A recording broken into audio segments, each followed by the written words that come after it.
Rights has found Ireland is violating children's rights due to its failure to ban corporal punishment in the home.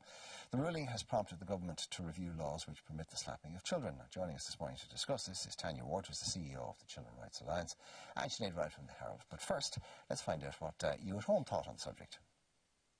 No, I don't think it's okay. I don't really, honestly. I think there's other ways of dealing with it. There's more mature ways of dealing with it. It's not the right answer. It's not the right message to give children. If done in a balanced way, it's a form of discipline that is okay. There's a way of doing it. You know your own strength as an adult, so you would know your own strength. You certainly wouldn't roar and shout at a child. You want to put yourself in their shoes and say, how do I want to be spoken to? And you'll do the same to them. But slapping, no, not in this day and age. If you don't smack them sometimes, they get kind of naughty, too naughty, you know what I mean? So it's not like you're going to smack them really hard, but at least to make them know that what they are doing is wrong. I don't think it's a bad idea. I don't agree with it at all. I think there's other ways of disciplining children and talking to them as an equal. That smacking is not really ever called for. Now, I said we're joined by Tanya Ward and also by Sinead Wright. There's a couple of issues that we have here. I'll start with you, Tanya. First and foremost, I think the vast majority of people, the vast majority of right-thinking people will go, violence against anybody of any age or size is absolutely wrong. It doesn't solve anything. We all know that. But in my personal experience, like when I talk about it, empirically, and I've been a parent for 24 years, I have slapped, not proud of it, so has my wife. And all of the parents I know, of the kids I know and they've grown up with, have also slapped. There's a good 50% of them would not admit that publicly. So we have two problems going on. First is that, A, we shouldn't be doing this and there must be a better way of teaching our children. And then also there is the fact that we're doing it but not admitting it. So I don't know which is the worst problem, to be honest with you. I suppose the violence is. But again, is violence the right word to use? Well, it is a form of violence, no matter what impact it has, and it does have a damaging impact on children. Like, all the studies show that. For every person who said it didn't impact on them, there's someone else who said it had a very damaging effect on them. It affects children's self-esteem. It makes them very fearful. It can lead to deterioration between the relationship between the parent and the child, and things escalate very quickly. And as many of the people there mentioned on your piece, it actually sends a wrong message to children that it's okay to lash out when you're angry, because the reality is most parents lash out when they've lost control of the situation. What about the argument that there are degrees, that violence or abuse, obviously you punch somebody or you hit somebody very hard, that's violence and abuse. You give somebody a smack in the bottom, that's not. Well, look, would you hit your wife if you lost control of a situation? Would you hit your brother? Would you hit your friend?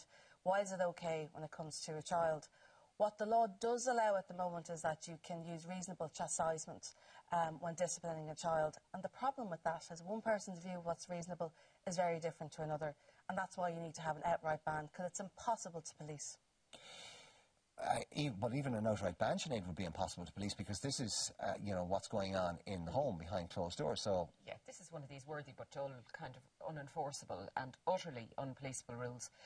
So from that point of view, kind of just stating that it exists or whatever is, irrelevant to a large extent, because how do you manage that? Well, of course, the other side of that is that if it became law and children became aware of you, I mean, how many parents have heard that, I'm ringing childline? Yeah, and but on a serious matter, what happens if that becomes law and the child knows this, I got hit, or they weren't allowed to do something, or they seriously crossed the line, and then they ring a free phone number and say, this has happened at home, and then suddenly, have we got social services in? We all want our kids to know that there's if something very bad happens to them, that there is a place of safety, and Childline is one of the best organisations I know that provides that, and we know they're underfunded and all that. I think we're talking here, we're in danger of kind of going into Father Ted territory. We're talking here about the difference between discipline and abuse. And to me, there's a vast chasm in the middle.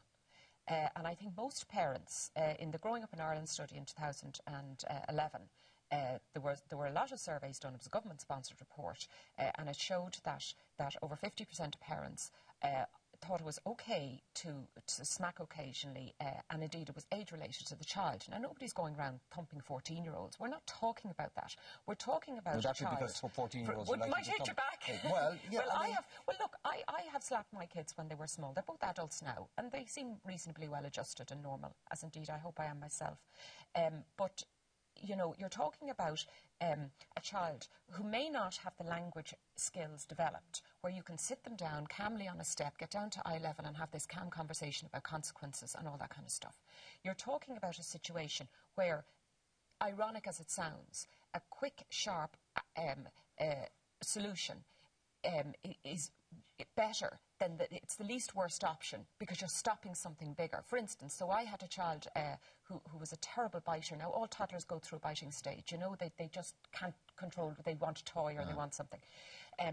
But this child was doing it randomly to everybody around him, and he was expelled from a creche. Imagine the mortification of having a child expelled from a creche. So you gave him a practical demonstration of what a bite felt like. Well, see, the thing about it was the soft punishments were sit in the corner for a while or you can't have a treat. Now, his brain was unable at that age to compute. That is because I did this. The distance was too long and he didn't match the punishment. So I bit him on the back of the hand. Immediately, Tanya will say, I don't think you're giving him enough credit. I don't think you're giving him enough credit, because I had a biter. I have a 5-year-old. For 6 months. He was expelled from a creche. I had a biter, and how we managed that was we bored him. We sat him down. He was 2, and we bored him. And eventually, we said to him, "Look, who bites you? Who hits you? Does anyone do that?" And he kind of accepted it, that it's not appropriate or normal behaviour. And look, disciplining children is difficult. It's a lot of work. One thing works for one child, it doesn't work for another. And then you have to keep on reinventing all the time how to discipline a child. But I do know that growing up in Ireland study, you know, when they ask parents, how did you feel after you slapped the child, they say they feel guilty about it. Because that's why fundamentally they know it's wrong. Sorry, the minute it becomes fun, or the minute you get some joy out of hitting somebody, you know, I think most parents, if they lose their temper with their child, and if they go too far, there's any bordering on violence, I think most parents would be sick to their stomach. You absolutely are. And in that particular instant, I cried more than the child did. I mean, and I can count probably on one hand the number of times I smacked Sorry to go to question. I want to move this on a little bit, Tanya. I want to go to you, because Sweden have been doing this. They were the first country to introduce this. And they did it 35 years ago. Yeah. But there was, I heard an interview with somebody who's very senior in children's rights and human rights, civil rights in Sweden. And she said, now they've come out the other side and they're beginning to review whether that actually was a correct policy in the first place. Because apparently, and I don't know whether this is true or there's science to back it up or not, Swedish children are unwelcome across Nordic nations. They're considered to be rude and bad-mannered and hard to control. Now, I don't know, is this urban myth? But I mean, this woman was very legitimate. I heard her being interviewed on one of the radio stations and I thought, my God. Look, there's 21 other countries in Europe where smacking or hitting children is banned. And generally the impact that it has in those countries is it changes attitudes. It hasn't resulted in lots of parents who hit their child once being dragged through the courts. It just sends a powerful message to parents. You have to find an alternative to discipline a child. And it has actually worked. In those countries, abuse levels for children have actually fallen overall. You don't get scenarios where children are struck in public supermarkets. So, I mean, I do think if you introduce a ban of this nature, you can't just leave parents alone. You need to actually support them. We commissioned a study with the ISPCC 18 months ago, and actually there was surprisingly a lot of support for a ban, about nearly 70%. But nearly equal amount of people said, we don't know enough about disciplining children. We're not getting enough support, and I do think we don't invest enough supporting families and parents on how to discipline their children. Sinead, given our quite appalling record where child abuse in this country is concerned, institutional and otherwise, do you think there's a case to be made that we need the pendulum to swing very far the other way?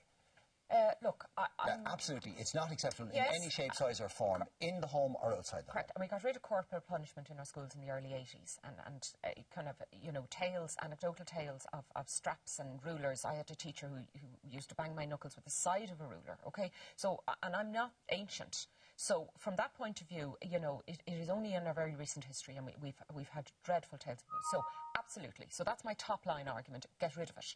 However, we come back to this argument about parents trying to do the best job they can in extraordinarily difficult circumstances. And with no training, let's face it, we just are landed with this baby and we have to deal with it.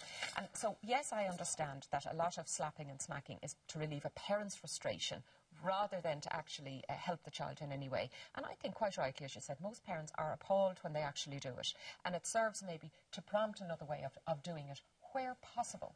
But I do think there are times when it is simply the short, sharp, we're not going to get an answer away. to it here. We are neglecting one major element in all of this, which is human nature. The human nature of the child as well as that. And it is human nature to push boundaries, to push it as far as you can go, to provoke, to see how far you can go. And life will give us a slap every now and again. So, again, I'm not making a case one way or the other, but I'm saying that we have to look at the whole thing. It's not just the parents. Yeah, but are you not sending a very bad message to children that it's okay to actually lash out and hit someone if you lose control of the situation? Absolutely not. No. So, I mean, I think that should be the starting point.